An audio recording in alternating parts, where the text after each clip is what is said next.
की ज्या auto pilot मोडवर चाललं पाहिजे। आज आपण पाहतो की एखादा अधिकारी चांगलं काम करतो, एखादा अधिकारी वाईट काम करतो, एखाद्या जिल्ह्यात चांगलं काम होतं, एखाद्या जिल्ह्यात खराब काम होतं। असं न होता एक इन्स्टिट्यूशन म्हणून आपल्याला ही मशिनरी बिल्ड करायची आहे की ज्यातनं सरकारच्या योजना युनिफॉर्मली सगळ्या भागांमध्ये योग्य प्रकारे पोचल्या पाहिजेत, त्या पारदर्शी पद्धतीनं सामान्य माणसापर्यंत पोचल्या पाहिजेत।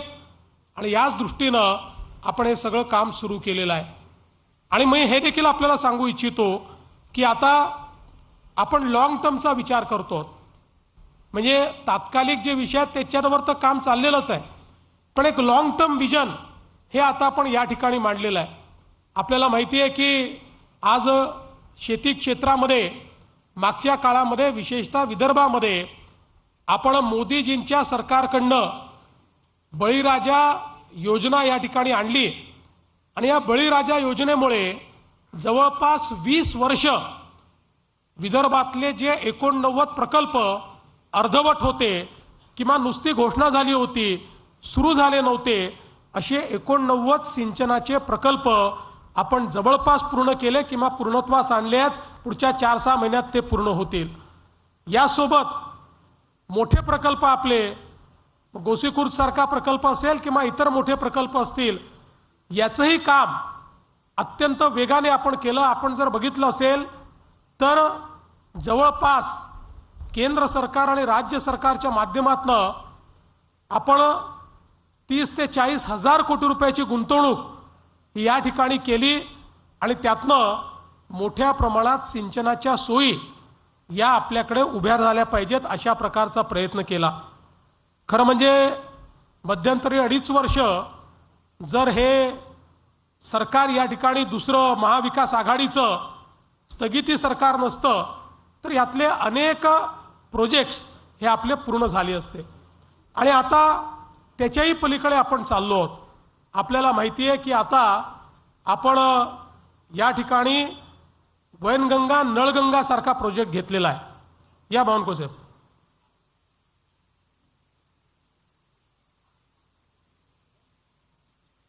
या इकडे आपण वैनगंगा नळगंगा सारखा प्रोजेक्ट घेतलेला आहे। जवळपास 80 ते 90 हजार कोटी रुपयाचा हा प्रकल्प आहे आणि हा प्रकल्प संपूर्ण विदर्भाचं चित्र बदलणारा प्रकल्प आहे। विदर्भातल्या दुष्काळी भागामध्ये 10 लाख हेक्टर जमीन, 10 लाख एकर जमीन ही इरिगेशन खाली, ओलिता खाली आणण्याचं काम हा नळगंगा वैनगंगा प्रकल्प या ठिकाणी करणार आहे। आणि मी आपल्याला सांगतो, मी पूर्वी या प्रकल्पाबद्दल बोलायचो तर लोक म्हणायचे की हे कागदावर हे होऊ शकत नाही, पण आज आपण या स्टेजला आलो की त्याचं संपूर्ण आराखडा अंतिम टप्प्यामध्ये आपण आणलेला आहे। DPR आपण तयार करतो आहोत आणि हा DPR यावर्षीच आपण तयार करू। संभवतः या वर्षीच्या शेवटी आपण याचं टेंडर काढू आणि पुढच्या वर्षी याचं काम आपण सुरू करू आणि त्यानंतर विदर्भातले 7 जिल्हे, ज्याच्यामध्ये आपल्या अमरावती विभागातले 5ही जिल्हे आहेत आणि इकडचे आपले नागपूर विभागातला वर्धा जिल्हा असेल, नागपूर जिल्हा असेल, या जिल्ह्यांमध्ये एक मोठं त्या ठिकाणी नेटवर्क उभं होणार आहे आणि आपल्या संपूर्ण विदर्भातला दुष्काळ हा 100% भूतकाळ होणार आहे। अशा प्रकारची अवस्था आपण विदर्भामध्ये तयार करणार आहोत आणि मला विश्वास आहे की एकीकडे इरिगेशनच्या सोयी आपण करतो आणि दुसरीकडे नानाजी देशमुख कृषी समृद्धी योजना, जी योजना पहिल्या टप्प्यामध्ये आपण पश्चिम विदर्भाला लागू केली होती, आता दुसऱ्या टप्पा त्याचा आलेला आहे। दुसऱ्या टप्प्यात पुन्हा 5,000 कोटी रुपयाची आपण गुंतवणूक या योजनेमध्ये करतो आणि आता या योजनेमध्ये संपूर्ण विदर्भ आपण समाविष्ट केलेला आहे।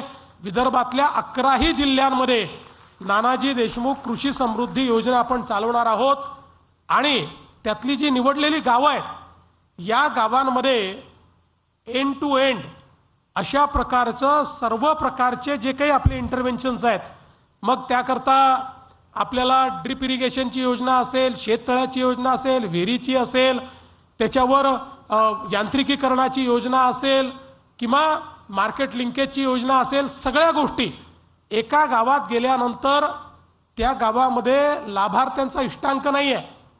त्या गावात जेवढ्या लोकांना लाभ हवा आहे त्या प्रत्येकाला लाभ देणारी ही योजना आहे. वर्ल्ड बँकेच्या साहाय्याने ही योजना आपण केलेली आहे.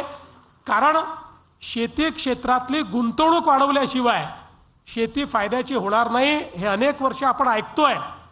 पण ती गुंतवणूक वाढवण्याचं काम होत नाही आहे, ते वाढवण्याचा निर्णय आपण घेतलाय.